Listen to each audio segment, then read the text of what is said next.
আল্লাহ তাআলা কিয়ামতের দিন সাইয়েদনা নূহ আলাইহিস সালামকে বলবেন, নূহ তুমি কি দাওয়াত পৌঁছিয়েছো তোমার উম্মতের কাছে? নূহ আলাইহিস সালাম বলবেন, হ্যাঁ আমি পৌঁছিয়েছি। এবার নূহের উম্মতকে আল্লাহ জিজ্ঞেস করবেন, এ নূহের উম্মতেরা, তোমাদের নবী নূহ কি দাওয়াত পৌঁছিয়েছে? নূহের উম্মত বলবে, না আল্লাহ, আমাদের কাছে কোনো সতর্ককারী আসে নাই, কোনো নবী টবি আসে নাই, কোনো দাওয়াতও আমরা পাই নাই, আপনারাও চিনি নাই, জান্নাতও চিনি নাই, জাহান্নামও চিনি নাই। নূহ আলাইহিস সালাম বিপদে পড়ে যাবেন। তখন আল্লাহ বলবেন, নূহ তুমি বললা পৌঁছিয়েছো, তোমার উম্মত বলে কিছু পায় নাই।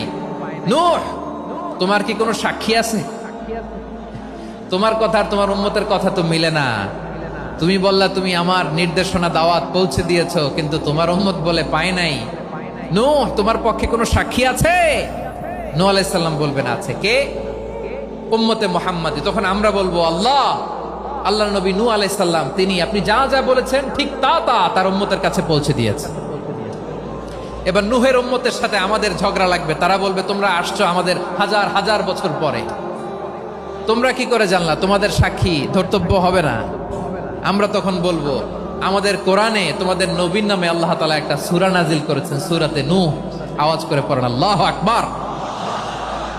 আমরা বলবো, আমাদের কোরআনে তোমাদের নবীর কথা আল্লাহ আমাদেরকে জানিয়েছেন, দিন রাত এক করে তোমাদের কাছে তিনি দাওয়াত পৌঁছেছেন। তোমরা কানের মধ্যে হাত দিয়ে রাখতা, চেহারাটা কাপড় দিয়ে ঢেকে রাখতা, আল্লাহর নবী নূহকে পিটিয়ে ছালা দিয়ে পেঁচিয়ে তোমরা পাহাড়ে তুলে রেখে আসতা। সব আমরা জানি।